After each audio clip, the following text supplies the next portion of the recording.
কি চাও তুমি? পুরা দেশ। হাই হ্যালো, সবাইকে স্বাগতম এবং সালাম আমার একটা নতুন ভিডিওতে।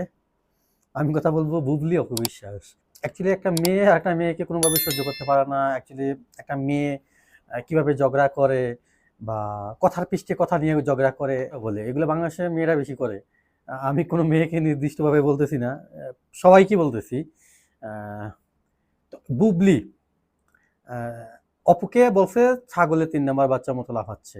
এখন এই কথাটা কেন বুবলি বলছে সেটাকে জানার বিষয়।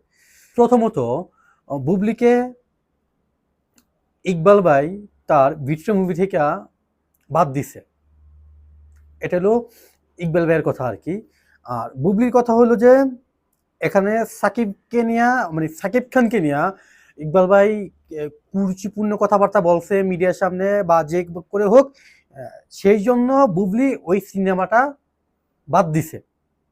দুই জায়গায় দুই রকম কথা।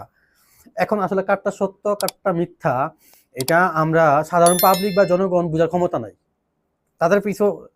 তাদের ভিতরে কি পেস চলে, কি টাইপ নষ্টামি চলে, এটা আপনারা আমার জানার ক্ষমতা আসলেই নেই। এবার আসি মেইন টপিকে, কেন ৩ নাম্বার ছাগলের বাচ্চা বলছে বুবলি অপুকে। তো যখন বুবলি মিডিয়ার সামনে এই ব্যাপারটা খুব সুন্দরভাবে প্রকাশ করলো যে আমার পরিবারের সদস্য সে, অবশ্যই আমি তাকে নিয়ে কথা বলবো, তার পক্ষে থাকবো। যেই জায়গায় তার কোনো সম্মান নাই সেই জায়গায় আমি থাকবো না, ব্যাপারটা এরকম ভাবে বুঝাইছে। এই কথার উপর বেস করা অপবিশ্বাস তার বসে থাকতে পারে না। অপবিশ্বাস বলতেছে যে নিজেকে, মানে ওরে ছবি থেকে বাদ দেওয়া হয়েছে, এখন সাকিব খানের কাছ থেকে সিম্পিথি পাওয়ার জন্য বা একটু ন্যাকামি দেখানোর জন্য সাকিব খানের সাইনবোর্ডটা ব্যবহার করতেছে বুবলি। এটা হলো অপবিশ্বাসের কথা। তো এইখান থেকে অপবিশ্বাস আরো কিছু কথা বলছে যে সারাদিন সাকিব খান জপে, এই সেই অনেক কিছুই, অনেক টাইপ কিছুই।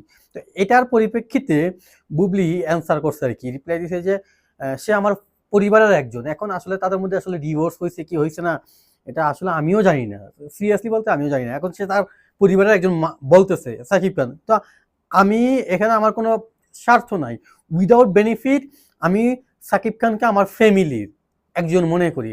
আর যাদের এখানে তারা বেনিফিট খোঁজে, বেনিফিট আছে, তারা নাম নিতে নিতে ক্লান্ত হবে, এটাই স্বাভাবিক। এটা হলো বুবলির ভাষ্য অনুযায়ী। এখন আসি অপবিশ্বাস আর কি বলছে। অপবিশ্বাসের কথা হলো যে শাহজাদ খান বীর, তারপর সাকিব খান, এই দুইটা তার পুঁজি বুবলির। এখন প্রথমত একটা মার সন্তান অবশ্যই তার পুঁজি। এখন স্বামী সে আসলে তাদের ডিভোর্স হয়েছে কি ডিভোর্স হয়েছে না ওই অর্থে আমি নাই গেলাম, অন্তত ছেলেটা তো তার সম্পদ হতে পারে। তবে অপবিশ্বাসের শিক্ষাগত যোগ্যতা, এডুকেশনাল ব্যাকগ্রাউন্ড বুবলির চাইতে অনেক লো বা পিছিয়ে আছে, এটা বোঝা যায়, কথাবার্তায় বাজে বোঝা যায়। তো অপবিশ্বাস এখানে সাকিব খান জনিত কোনো কিছু যার সাথেই হোক, সেটা আমি বললে হোক বা যার সাথেই হোক, সে তেলে বেগুনি জ্বলে উঠে গেল এটা। ইভেন সাকিব খান জনিত যেই কোনো ইস্যুতে সে জড়াতে চায়। সাকিব খানের তুফান মুভি এখন খুব সমালোচনা এবং কি খুব ব্যবসা সফল একটা ছবি। এই ছবি ভালো যাচ্ছে, খুবই ভালো যাচ্ছে, এর মধ্যে দুষ্টু কোকিল গান, তারপর ওভারঅল পুরো মুভিটাই পুরা সুপারহিট। বাংলাদেশের প্রেক্ষাপটে এরকম মুভি খুব কম, আই থিঙ্ক হয় নাই। এই দাজের মুভি আর কি, এক একটা মুভির স্বাদটা এক এক রকম।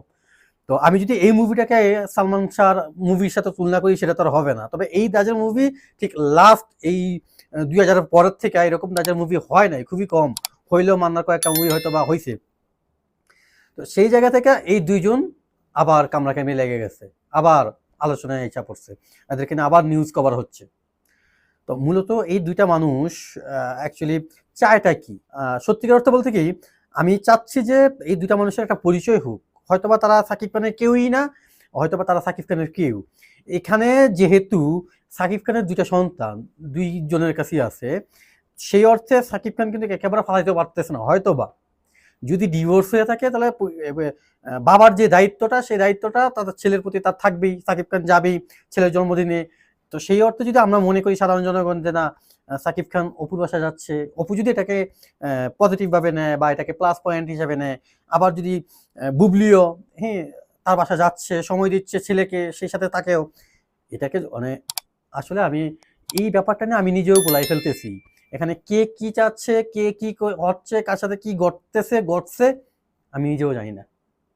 মাঝখান থেকে আমরা সাধারণ জনগণ এগুলো নিয়ে কনফিউজে থাকি, এগুলা নিউজ হজম করি, খাই, ইভেন এদের খেলামেলা দেখি। মুভিতেও ওনাদের খেলাফেলা দেখে আসছি, এখন বাস্তব জীবনে এসেও দেখতেছি। এই ব্যাপারগুলো আসলে নর্মালভাবে নেন, অতটা কঠিনভাবে নেওয়া দরকার নাই, এগুলো নিয়ে খুব বেশি ভাবার দরকার নাই, এখানে সময় দেওয়ার দরকার নাই, রিল্যাক্সে থাকুন। এগুলা আপনি ডে বাই ডে এগুলো আসবে, হবে, ঘটবে, এগুলা দেখবেন, এই কামড়াকামড়ি লাগিয়ে আছে। তো সেই পর্যন্ত সবাই ভালো থাকবেন, সুস্থ থাকবেন। ভিডিওটা ভালো লাগলে লাইক করবেন, শেয়ার করবেন। আর এই বিষয় নিয়ে কিছু বলা থাকলে অবশ্যই কমেন্ট বক্সে কমেন্ট করবেন। আর হ্যাঁ, আমার এই চ্যানেলটা সাবস্ক্রাইব করবেন, এতে হবে কি পরবর্তী আরেকটা ভিডিওতে আপনি আমাকে দেখতেও পাবেন, শুনতেও পাবেন। টাটা।